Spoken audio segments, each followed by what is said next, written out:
dahil yun naman pong pera na yon ay pinaghirapan niya at ang negosyo na yon ay ipinaghirapan din niyang tayuin. Una sa lahat, bakit po ninyo pinautang si Myrna at si Windang? At bakit kailangan umabot ng ganong kalaki? Ano po ba ang sistema? Kasi sa amin, umpisa siya po yung talagang nagtitinda sa akin para pa siya sa iba. Aha. Ngayon siya, mabait din siguro siya. Siguro malapit lang yung mga bahay nila. Magkakakilala sila. Nireto niya yan sa akin na tulungan mo naman ng mga to kasi ito, walang makain, gano'n. Ano ba ang sistema? Ang sistema Pag ko sa po item, yung items po, kukunin nila sa akin lahat. Each one of that, nililista ko po kung magkano yung presyo. Bahala na sila magpatong. Consignment lang po, walang puhunan. Laway lang!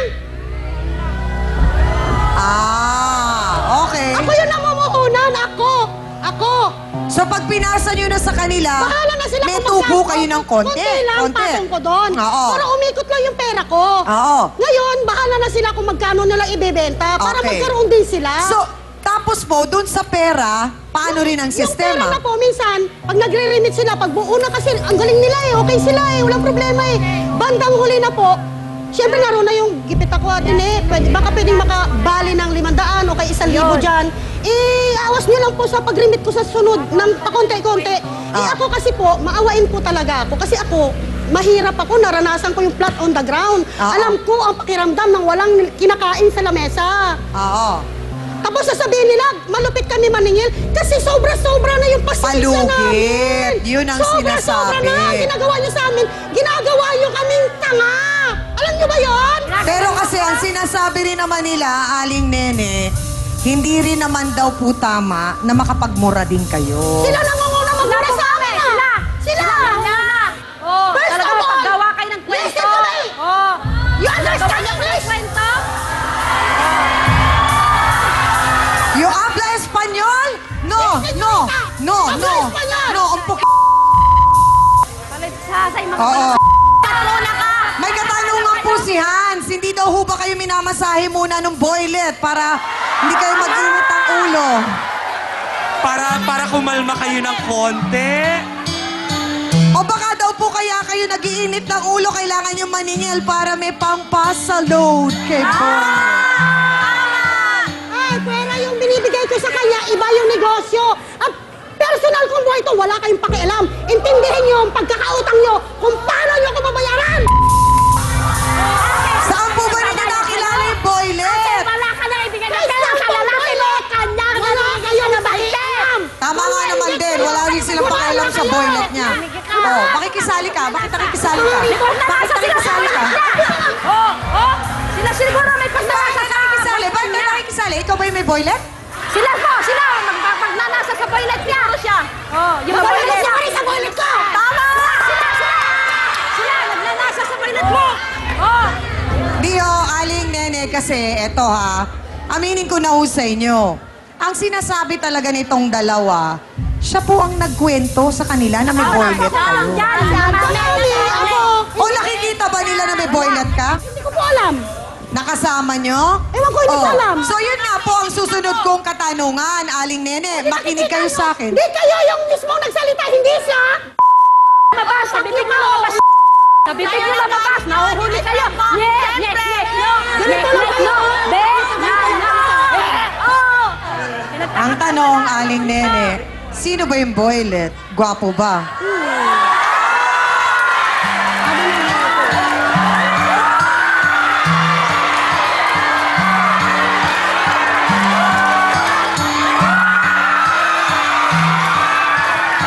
Gano'n na po kayo katagal ng boylet? Mag-1 year na po.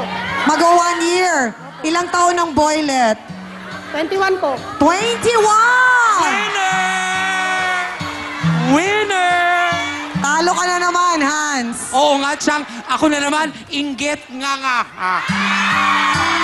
Anong tawag po nyo kay boylet? Maiba lang, ha? Baby ko. Bebe ko, bebe ko. Ilang taon na po kayo, Ate Nene? Bata pa po, ma'am. 46. 46. Oh, bakit? Ano naman masama sa 21? At sa 46? Matanda lang yung mukha ko. Di ba mga kayo- kasausawan? Okay lang naman yung edad na yun, ah. Wala akong Ano yung sinasabi ninyo? It doesn't matter. Oo!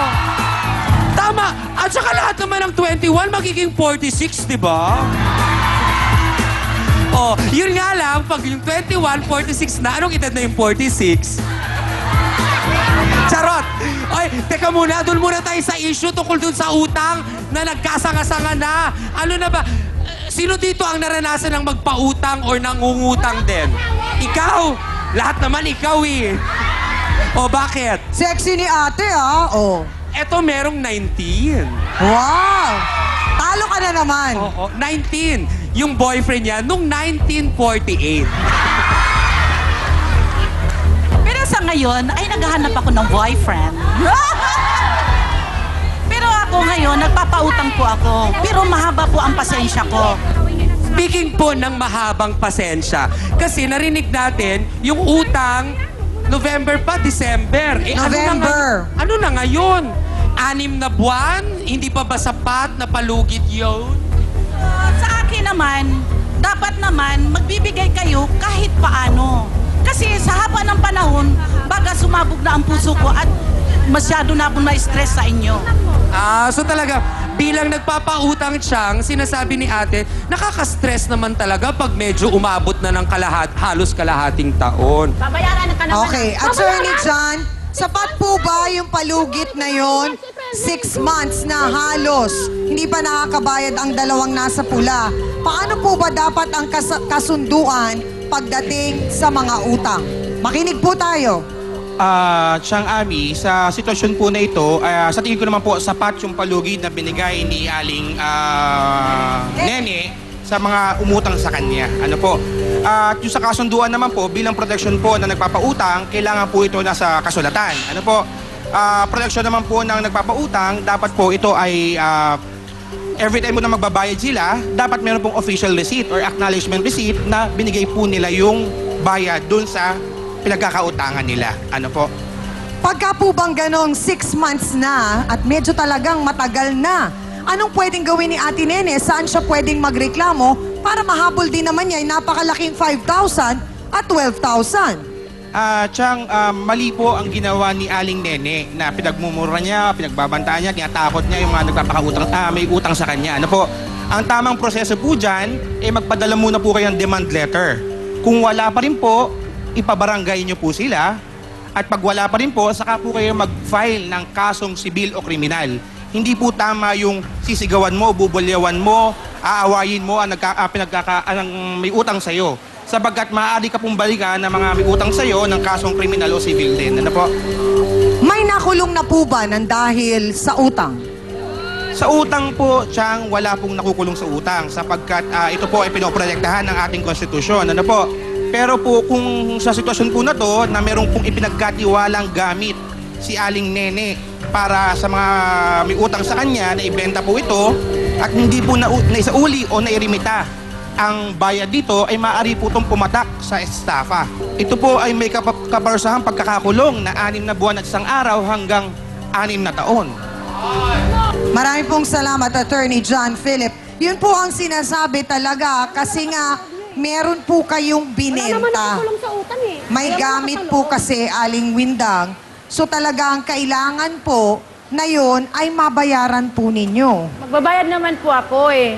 Kaso nga lang po, masyado silang nag-iiskandalo. Skandalo?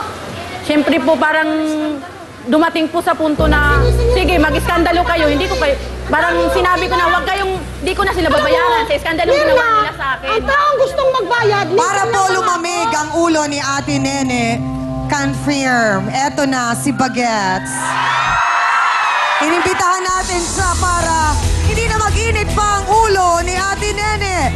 Narito po ang poging-poging papa. Kilalanin natin ang lalaki sa hot seat na si Raymart Principe. Pasok! Face to face! Face to face! Face to face! Face to face!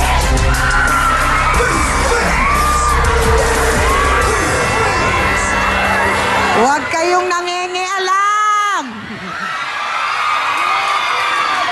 Kayo naman ay mga naiinggit!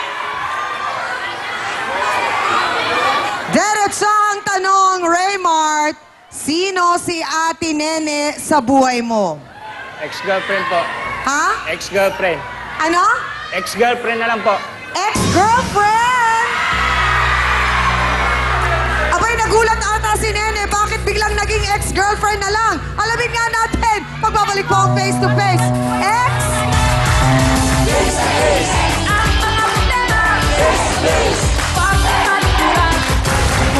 Diretsa ang tanong, Raymart. Minahal mo naman si Ate Nene. Hindi po.